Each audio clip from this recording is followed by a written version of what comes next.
नमस्कार दर्शकों, मैं खुशी जैन आप सभी का स्वागत करती हूँ आपके अपने कार्यक्रम खास मुलाकात में। आज के इस कार्यक्रम में आज हम जिन शख्सियत से मुलाकात करने जा रहे हैं उनसे मिलने के लिए हमने करीबन 1 महीने पूर्व अपॉइंटमेंट लेके रखा था और आज वो शुभ दिन आ गया है कि आज हम उनसे मुलाकात कर पा रहे हैं। अपनी समस्याओं के समाधान को लेकर आज हम यहाँ पहुँच चुके हैं और आज हम जिनसे मुलाकात करवाने जा रहे हैं आपकी, वो और कोई नहीं, विश्व के जाने माने ज्योतिषाचार्य, वास्तुविद, अनेकों वर्ल्ड रिकॉर्ड होल्डर और न जाने उन्हें कितने ही अवार्ड से सम्मानित कर चुके हैं। आइए मुलाकात करते हैं अजत शास्त्री गुरु जी से। डॉक्टर अजत शास्त्री गुरु जी का हम बहुत बहुत स्वागत करते हैं, अभिनंदन करते हैं। नमस्कार गुरु जी। बहुत बहुत धन्यवाद खुशी जी, बहुत बहुत धन्यवाद, थैंक यू। आपसे मुलाकात करके बहुत ही अच्छा महसूस हो रहा है और जो हमारे मन में जो जिज्ञासा है, जो प्रश्न है, वो हम आज आपके समक्ष रखने जा रहे हैं। तो डॉक्टर साहब, हम आपसे ये पूछना चाहते हैं कि ये ज्योतिष विद्या क्या होती है और ज्योतिष विद्या या ज्योतिष शास्त्र के कितने प्रकार होते हैं? बहुत बढ़िया, बहुत बहुत धन्यवाद खुशी जी, आपने बहुत अच्छी बात कही कि ज्योतिष विद्या कहते किसे हैं, पहला प्रश्न। दूसरा प्रश्न, ज्योतिष विद्या के प्रकार कितने होते हैं? देखिए, ज्योतिष जनरली 2 प्रकार से जाना जाता है, एक सामुद्रिक, दूसरा फलित। सामुद्रिक ज्ञान का मतलब होता है सिर के बाल से लेकर पैर के नाखून तक के किसी भी अंग को देखकर, जैसे आपने सुना होगा फेस रीडिंग करना, हस्तरेखा करना, पाद रेखा करना, मस्तिष्क रेखा करना, हेयर रीडिंग करना आदि आदि, ये जो कलाएं होती हैं ये सारी सामुद्रिक ज्ञान के अंतर्गत आती हैं, जिसके 84 पॉइंट होते हैं, 84 तरह से देखा जाता है, वो सामुद्रिक हो गया। फलित क्या है? आपकी जन्म तारीख, जन्म समय और जन्म स्थान को लेकर के देखा जाता है, उसे फलित ज्योतिष कहते हैं। महत्वपूर्ण बात इसमें एक आती है कि जो सामुद्रिक ज्ञान होता है, सामुद्रिक ज्ञान में गोचर होता है, वो गोचर मात्र अंगूठा को देख करके पता चलता है। अंगूठा के इतने से पोर को देख करके सारी जानकारी जो लग जाती है उसे गोचर कहते हैं। और जिसे गोचर का ज्ञान होता है वो हकीकत में अद्भुत व्यक्तित्व का धनी होता है। गुरुजी, मैं क्षमा चाहूँगी, आपको मैं बीच में रोक रही हूँ, पर मेरा एक ये प्रश्न है कि आपने बताया कि हस्तरेखाओं के माध्यम से आप भूत भविष्य बता सकते हैं। भूत का तो ऐसा है कि कहीं ना कहीं से अनुमान लगाया जा सकता है, परंतु भविष्य का हम कैसे आकलन कर सकते हैं हस्तरेखाओं के माध्यम से? बहुत बढ़िया। कुछ लोग कहते हैं कि बोले आपने उनके पिता का नाम बता दिया, उनके चाचा का नाम बता दिया, उनकी भतीजी का नाम बता दिया, ये सारी फेसबुक से पता चल सकता है जी। ऐसा लोग कहते हैं। जी जी, मैं व्यक्ति विशेष की बात नहीं कर रहा हूँ, किसी की बात नहीं कर रहा हूँ, लेकिन मैं एक बात को कहना चाहता हूँ कि भूत को जानने लेना महत्वपूर्ण बात ये नहीं है। महत्वपूर्ण बात है कि वो बातें बता देना जो सिर्फ आपको पता है। जैसे बता देना कि आपके पीठ पर 3 तिल के निशान होंगे, बता देना कि आपके घुटने पर ऐसा निशान होगा, ये बता देना आपकी जंघा पर किस प्रकार का मस्सा होगा, ये आपके वस्त्रों से ढका है, हमें कुछ नहीं पता है, लेकिन ये बता देना ये क्या है। दूसरी बात यहाँ पर खड़ी होती है कि जो पाद रेखा होती है, आज पूरे हिंदुस्तान में गिनती के 1 या 2 ज्योतिषी ही बचे होंगे जो पाद रेखा को देखते हैं। पाद रेखा का मतलब होता है पैरों के तलवे की रेखा को देखना, और पैर की तलवे की रेखा को देख करके भविष्य क्या, आने वाले ना जाने कितने समय का अनुमान लगा लेना, मतलब आयु के अंतिम पल तक का पता लगा लेना कि आयु कितनी तारीख तक बची है, आज से 50 साल बाद कितने तारीख को, कितने बजे, कितने समय पर आपकी मौत होगी, एक बात भी पाद रेखा से पता चल जाती है। और दूसरी महत्वपूर्ण बिंदु जो आती है वो होती है, जैसे किसी का, ये आप लोग के लिए बताना चाहूँगा जनरल, और खुशी जी आपके लिए विशेष करके बात बताना चाहूँगा, वो ये बताना चाहूँगा, अगर कोई व्यक्ति मर रहा है, डॉक्टर ने कहा कि अब इसका अंतिम समय आ चुका है, लेकिन उसने वेंटिलेटर पर रखा है, अब उसका अंदाज कैसे लगेगा कि वेंटिलेटर पर तो लाखों रुपए बर्बाद हो रहा है रोज, डॉक्टर कृत्रिम सांस दे रहे हैं, ये जिएगा कि नहीं जिएगा। तो उसका सबसे अच्छा तरीका होता है चंदन को घसो, चंदन को घसने के बाद उसका माथे पर टीका लगा दो, माथे पर टीका लगाने के बाद ये देखो आप कितनी देर में सूखा। अगर वो 3 मिनट के अंदर सूख गया, मतलब इस जल्दी स्वस्थ होकर के ठीक होके आ जाएगा। 5 मिनट में सूखा मतलब और समय ज़्यादा लगेगा। अगर उसको 1 घंटे भी अगर वो तिलक नहीं सूख रहा है, इसके माने अब उसकी मृत्यु 1-2 दिन या 3 दिन की बची है। अतः उचित है वेंटिलेटर से हटाओ, हॉस्पिटल से हटाओ, उसमें घर में ले जाकर धर्म के संस्कार दो। तो इतना ज्ञान हो जाना, इतनी जानकारी का पता लग जाना, ये सब सामुद्रिक ज्ञान से पता चलता है। और फलित कुंडली के द्वारा, कि कुंडली आपका भविष्य जो बताती है, वो फलित ज्योतिष बताता है। जी गुरुजी, आपने जैसे बताया कि आप यहाँ पर चंदन के माध्यम से आप समय के अनुसार उस व्यक्ति के बारे में पता चल जाता है, तो इसके पीछे क्या कोई साइंस है कि किस प्रकार से आपको जानकारी होती है कि नहीं ये 3 मिनट में ही सूख जाता है, तो बहुत जल्दी उसमें रिकवरी हो जाती है, इसके बारे में कैसे पता चलता है? आपने कहा है कोई साइंस है? हाँ जी 100% साइंस है। आप चंदन का तिलक नॉर्मली आप स्वस्थ रखती है, जी किसी बच्चे को लगाओ 1 मिनट नहीं लगेगा, 1 मिनट में बच्चे का तिलक सूख जाएगा, क्योंकि उसके अंदर वो हीट होती है, गर्मी होती है। और थोड़े जवान व्यक्ति को लगाओ, उसको 1.5 मिनट के अंदर में, थोड़ा सा वृद्ध व्यक्ति होगा उसको 2 मिनट के अंदर में सूख जाएगा। अगर वो बीमार है, बीमार अवस्था में, तो 3 मिनट के अंदर उसका सूख जाएगा।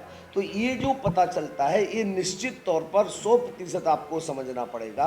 ये विज्ञान है, शरीर की गर्मी बताता है। और शरीर में जैसे ही गर्मी का अभाव होता है, जैसे ही कहते ना हाथ गरम नहीं, पाँव गरम, पेट नरम, सिर ठंडा। जी जी जी पाँव गरम, पेट नरम, सिर ठंडा, डॉक्टर को मारो डंडा। कहने जी का जी जी तात्पर्य, जी अगर आपका पाँव गर्म है, पेट आपका नरम है, और जी। सिर अगर ठंडा है, तो 100% निश्चित तौर पर आप मान के चलिएगा कि वह व्यक्ति 100% स्वस्थ है, और इसके अलावा कोई बात नहीं है। गुरुजी, आपने अभी थोड़ी देर पहले कहा था गोचर, मैं शायद सही कह रही हूँ, गोचर और पाद रेखा, हमने इसके बारे में बहुत कम सुना है, और जहाँ तक मेरे दर्शकों ने भी इसके बारे में नहीं सुना है। कृपया गोचर और पाद रेखा के बारे में कृपया हमें बताइए। गोचर का तात्पर्य होता है अंगूठे के अग्रपोर को, मात्र अंगूठे के इतने पोर को देख करके पूरा भविष्य बता देना। भविष्य मतलब इतना तक बता देना कि उसके शरीर के अंगों के बारे में बता देना, उसकी संतान कितनी होगी ये बता देना, कितनी संतान उसकी जीवित होगी, कितनी मृत होगी ये बता देना, उसके कितने भाई बहन जीवित मृत होंगे ये बता देना, उसके माता पिता भी जीवित हैं मृत हैं ये बता देना, आदि आदि गंभीर से गंभीर बीमारी अगर उसके अंदर है, छोटे से छोटी बीमारी भी है, ये सारी जानकारी मात्र इतने से गोचर से सब कुछ बताया जा सकता है।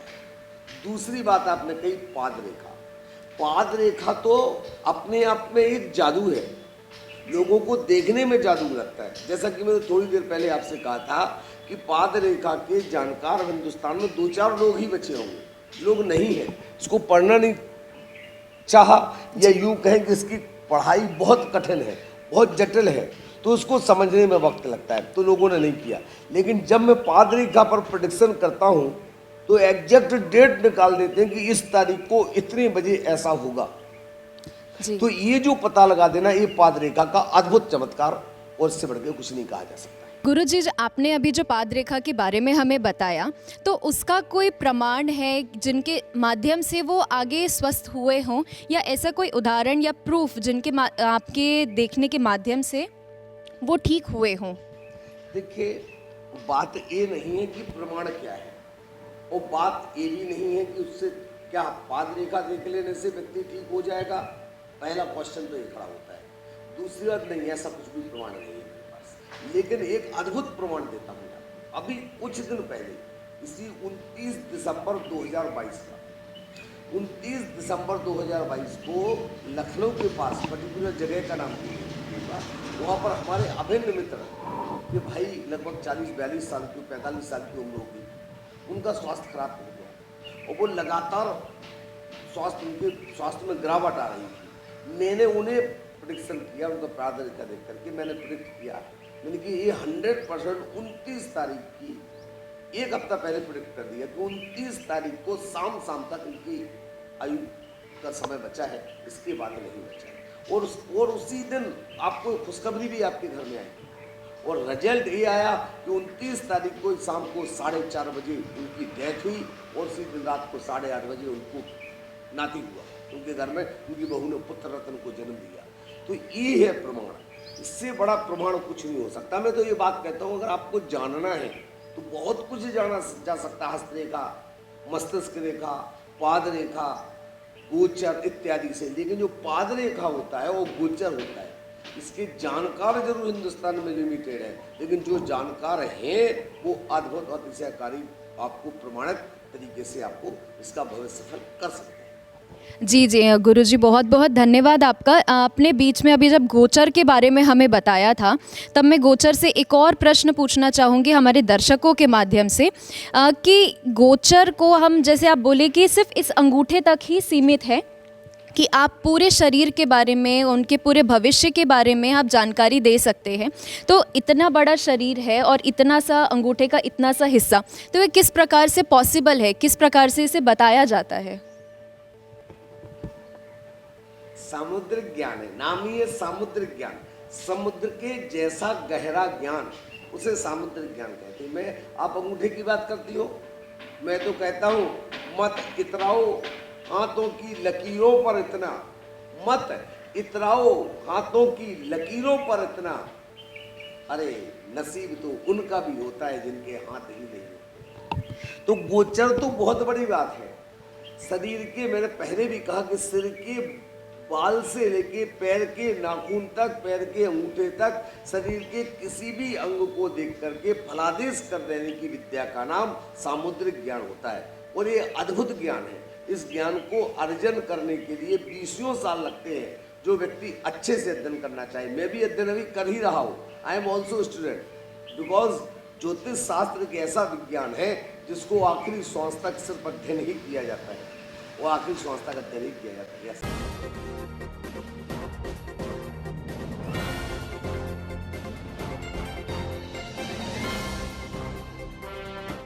नमस्कार दर्शकों, पुनः आप सभी का स्वागत है। और आज हम चर्चा कर रहे हैं वास्तु, ज्योतिष और अनेकों इस प्रकार के प्रॉब्लम्स के निवारण में। और आज हमारे बीच डॉक्टर अजित शास्त्री गुरुजी उपस्थित है। और मैं गुरुजी से एक प्रश्न पूछना चाहूँगी कि गुरुजी, ज्योतिष के बारे में आपने बताया हमें, तो ज्योतिष के साथ में वास्तु भी हमें सुनाई में आया जाता है, सुनाई पड़ता है। तो ये वास्तु क्या होता है? वास्तु मतलब होता है स्थान, भूमि। भूमि का नाम वास्तु होता है, लेकिन वास्तु में लोगों ने इसको दिशाओं तक बांध दिया है। वो दिशाओं तक बांधने के साथ साथ क्या किया, पूरा पश्चिम, उत्तर, दक्षिण, ईशान, आग्नेय, नैऋत्य, वायव्य, पूर्व, अधो, इन 10 दिशाओं तक इसको बांध दिया गया है। लेकिन सवाल ये उठता है कि क्या यही वास्तविकता है या इससे आगे कुछ है? तो वास्तु 10 दिशाओं से हटके भी 32 द्वार, 16 आय इत्यादि बहुत कुछ चीजें होती हैं जिसे जानना बहुत आवश्यक है। तो गुरुजी, तो क्या ये सिर्फ मकान तक सीमित है? वास्तु क्या सिर्फ घर तक सीमित है कि हमारे जीवन में भी कोई फर्क करता है? बहुत अच्छी बात कही आपने कि क्या ये मकान तक सीमित है, या ये दुकान तक सीमित है, या ये फैक्ट्री तक सीमित है, या हमारे जीवन में भी कोई इफेक्ट डालता है। मैं आपको एक बात बताना चाहूँगा, वास्तु हमारे शरीर का भी होता है। अगर हमारे शरीर का, हमारे घर का साउथ ईस्ट बिगड़ जाए, अगर हमारे मकान का, धमर समझने की बात है कि साउथ ईस्ट अगर हमारे मकान का बिगड़ गया तो उस व्यक्ति का पेट निकल जाता है। आपने कई बार एक बात सुनी होगी, नॉर्थ वेस्ट बिगड़ने से उसका पीछे का हिप बिगड़ जाता है। कई बार आपने एक बात सुनी होगी कि वो व्यक्ति बहुत उसकी बातों में वजन होता है, बहुत वजनदारी वाली बातें करता है। वो जब भी बात करता है तो बहुत वजनदार बात करता है। इसके माने उसका साउथ वेस्ट बहुत भारी है। दूसरी बात यहाँ पर आती है, कई बार आपने एक बात और देखी होगी, अरे भाई वो बातें तो बड़ी हवाओं में करता है, हवाई बातें करता है, उसकी बातों में वजन नहीं होता है। इसके माने ये क्लियर हो गया कि उसके घर का वेस्ट नॉर्थ वेस्ट उसके घर का बिगड़ा हुआ है, गड़बड़ है। तो ये जानना वास्तु को सिर्फ कई बार बाजारों में किताबें मिलती, स्टेशन पे जाओ, टाइम पास करना है, कहीं आपको जाना है, आपने किताब खरीदी 30 रुपये में, 30 दिनों में वास्तु शास्त्री बनिए। वो 30 रुपये में 30 दिन में जो वास्तु बनने वाला वो रायपुर से दिल्ली तक जाता है और पूरी किताब पढ़ लेता है, उसको लगता है मैं बन गया हूँ वास्तुशास्त्री।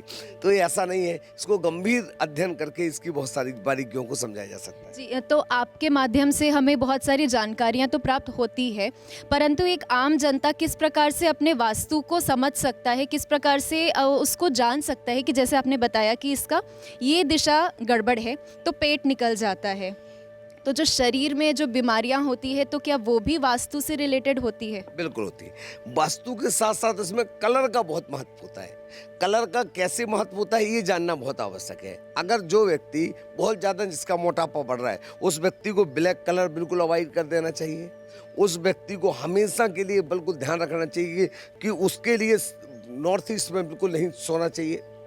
नॉर्थ ईस्ट में अगर सोएगा, ब्लैक कलर के कपड़े को पहनेगा तो 100% मान के चलिएगा उसका शरीर का बेडोल बनेगा, मोटा पाएगा, फालतू की चर्बी उसके शरीर में आएगी। तो ये सारी चीज़ें जो वास्तु से संबंधित होती हैं, इसको जानना, इसको समझना और विधिवत जानना बहुत आवश्यक होता है। तो जो हमारे मकान से जब नया मकान बनवाते हैं तब उसमें हमें ऐसी कौन सी चीज़ों को, कौन सी बारीकियों को ध्यान रखना चाहिए, क्योंकि ज्ञान इसका समुद्र की जैसा है, जितना आगे जाते जाएंगे वो उतना वास्ट होता जाएगा। तो इसमें कौन सी ऐसी जानकारियों को हमें पॉइंट आउट रखना चाहिए कि मकान खरीदते वक्त क्या क्या सावधानियाँ होनी चाहिए? देखिए, सबसे पहले तो व्यक्ति को लगता है कि उत्तर दिशा या पूर्व दिशा की ओर उसका मकान का मुँह हो। हंसी आती है कई बार लोग कहते हैं कि उसके मकान का इस दिशा की ओर ना होगा, उस दिशा की ओर होना। देखिए, पूरब हो, पश्चिम हो, उत्तर हो, दक्षिण हो, किसी भी दिशा में मकान का मुख हो वो महत्वपूर्ण नहीं है। महत्वपूर्ण ये है कि प्रॉपर जोन में उसको निकाला या नहीं, प्रॉपर उसको द्वार प्रॉपर निकाला गया नहीं। ये महत्वपूर्ण कुछ बिंदु होते हैं, इनको समझ लिया जाए। जैसे कई बार नॉर्थ ईस्ट में लेट बाथ बना दी, वो देवता का स्थान था, जल का स्थान था, उसमें आपने लेट बाथ बना दिया। कई बार क्या होता है कि ईस्ट साउथ ईस्ट में आपने अग्नि का स्थान था, वहाँ जलकुंड बना दिया, वहाँ पर आपने बोरिंग कर दी या वहाँ पर सेप्टिक टैंक बना दिया। तो ये उनके स्वास्थ्य के लिए पेट से संबंधित बीमारी देगा, दिमाग से संबंधित बीमारी देगा, ब्रेन से संबंधित बीमारी देगा, पागलपन करेगा। और यहाँ तक कि अगर उसने साउथ वेस्ट में बहुत ज़्यादा कचरा भारी भर रखा है या उसको बहुत ज़्यादा उसमें गंदगी भर रखी है, तो नियम से मान के चलिएगा दिवालियापन लाता है, वो आपके बर्बाद की कगार की ओर ले जाता है। इसलिए महत्वपूर्ण ये है कि इसको किसी छोटी मोटी जानकारियों की अपेक्षा किसी एक वास्तुकार को बुलाकर, एक्सपर्ट से बुलाकर के उससे सलाह लेना चाहिए। आजकल एक और ट्रेंड चल चुका है, खुशी जी आपको बताऊं मैं, वो ट्रेंड ये चल चुका है कि बहुत सारे जो इंटीरियर वाले होते हैं वो स्वयं अपने आप को प्रश्न पूछने वाली थी कि इंटीरियर डेकोरेशंस करते हैं और क्या वास्तुशास्त्र का ज्ञान जिनको होता है तो क्या वो सिमिलर रूप से उस घर को देखते हैं? क्या होता है, एक डॉक्टर MBBS MD डॉक्टर, वो MBBS MD करने के बाद उसने मेडिसिन में MBS MD की, जाकर डॉक्टरों को दवाई देने लगा। उसने एक लड़के को रखा 10वीं पास को, वो लड़का जाकर के कंपाउंडरी करने लगा, पट्टी बांधने लगा, इंजेक्शन लगाने लगा, जनरल दवाइयाँ देने लगा। उसको लगा मैं डॉक्टर हो चुका हूँ 1 साल में। और वो जाकर के एक गांव में गया, उसने अपने नाम के आगे डॉक्टर लिखाओ चालू कर दिया, झोला छाप डॉक्टर। तो नीम हकीम खतरे जान, ये वही वाली बात है कि ऐसे जो इंटीरियर जिन्होंने प्रॉपर तो ज्ञान है नहीं, प्रॉपर ज्ञान अर्जित तो किया नहीं, लेकिन वो क्या करते हैं इस प्रकार से बन जाते हैं, तो वो आगे जाकर निश्चित तौर पर एक खतरे का संकेत ही दिखाई देता है। गुरुजी, एक और मैं प्रश्न पूछना चाहूँगी कि जब हम घर लेते हैं तो हम सभी चाहते हैं, हमारे दर्शक भी चाहते हैं कि उनके घर में हमेशा एक पॉजिटिव वाइब्रेशंस रहे, एक पॉजिटिव एनर्जी रहे, तो उसके लिए क्या कोई मंत्र है या कोई ऐसा यंत्र है या कोई ऐसी चीज़ है जिससे हम अपने घर को पॉजिटिव एनर्जी में बदल सकते हैं? देखिए, मंत्र और यंत्र तो अपना प्रभाव छोड़ते ही है निश्चित तौर पर, इसमें कोई दो राय नहीं है, लेकिन यंत्र हमेशा अंतर्मुखी होना चाहिए। बहिर्मुखी मंत्र बाहर की ओर लिखा है वो बहिर्मुखी होते हैं, अंदर की ओर लिखा हुआ अंतर्मुखी होता है। अंतर्मुखी यंत्र ही होना चाहिए। कई बार जानकारी के अभाव में लोग फैक्ट्री, कारखाने, कल कारखानों में यंत्र बनाते हो, बहिर्मुखी यंत्र बना देते हैं। जो बहिर्मुखी यंत्र होते हैं वो उसकी पूरी द्रव्य दातार को, धन को, पैसे को, बीमारियों को, सब चीज़ों को बाहर ले जाएंगे, वो बीमारियों को अंदर लाएंगे। कष्टों को अंदर लाएंगे, तो ये महत्वपूर्ण बात होता है। दूसरी चीज, भीमसेनी कपूर एक ऐसी चीज है, भीमसेनी कपूर की भीनी भीनी खुशबू अगर आपके घर में आ रही है, चंदन की भीनी भीनी खुशबू आपके घर में आ रही है, तो अपने आप नकारात्मकताएं दूर होंगी, आपके घर में सकारात्मकताओं का प्रवेश होगा। ये सुनिश्चित तौर पर आप मान के चलिएगा। तो ये अलग अलग चीज़ों का अलग अलग महत्व होता है। और एक और जिज्ञासा है कि हम जब भी किसी के भी घर में जाते हैं तो प्रवेश द्वार पे एक मुखौटा जैसा रहता है, तो वो क्या रहता है? क्या वो ज़रूरी होता है हमारे घर में लगाने के लिए? बुरी नज़र वाले तेरा मुंह काला, ये कहा जाता है, बुरी नज़र वाले तेरा मुंह काला, और लगा दिया जाता है। लेकिन महत्वपूर्ण है, मुखौटा लगा देने से नज़र नहीं होती है। नज़र सबसे पहले ये समझना होगा, नज़र बाहर वालों की तो बहुत बाद में लगती है, बाहर वालों की नज़र तो बहुत बाद में लगती है, नज़र अपनी स्वयं की पहले लगती है। समझने का विषय है बहुत मंत्र, कि जब मंत्र जो हम उसका जो मंत्र पढ़ते हैं नज़र उतारने का, तो नज़र उतारने के मंत्र में सबसे महत्वपूर्ण मंत्र कौन सा आता है? ओम ह्रीम सौ दृष्टि, पर दृष्टि, माता दृष्टि, पिता दृष्टि, श्वान दृष्टि, साम दृष्टि, सम दृष्टि, आदि आदि मंत्र आता है। तो उसमें पड़ोसी दृष्टि या शत्रु दृष्टि, ये तो बिल्कुल 10वें 12वें नंबर पे आता है। सबसे पहले 100 दृष्टि, जब हम तैयार हो गए सज धज के, हमारा घर बहुत सुंदर बनाया, और बहुत सुंदर बना करके घर जब हम देखते हैं, अरे वाह कितना सुंदर घर बन गया, तो सबसे पहले नज़र हमारी लगती है, फिर किसी और की नज़र लगेगी। तो ये महत्वपूर्ण है। तो सबसे पहले मैं कहता हूँ, नजरिए बदलिए, नज़र अपने आप बदल जाएगी। तो नजरियों को बदलने की आवश्यकता है। जी जी, गुरुजी आपका बहुत बहुत धन्यवाद, आपने इतनी सारी जानकारियाँ हमें प्रदान करी। और वास्तुशास्त्र से मेरे को एक और छोटा सा प्रश्न आ रहा है। जैसे अभी हमने मुखौटे की बात करी फ्रंट में, कि घर के सामने लोग मुखौटा तो लगा देते हैं, नींबू मिर्ची लगा देते हैं, प्रवेश द्वार पर छोटा सा कलश रख देते हैं पानी वाला। तो क्या ये सब करने से हमारे घर की पॉजिटिव एनर्जी मेंटेन रहती है? No doubt. देखिए, घर में द्वार पर एक कलश भर के रखना, वो मुख्य कुंभ कलश के रूप में होता है। उसमें जल भर के रखना, उस पर आम के पत्ते आदि रख देना, उसके ऊपर श्रीफल रख देना, उसके ऊपर जलता हुआ दीपक रख देना। इस प्रकार से घर में भीमसेनी कपूर आदि करना।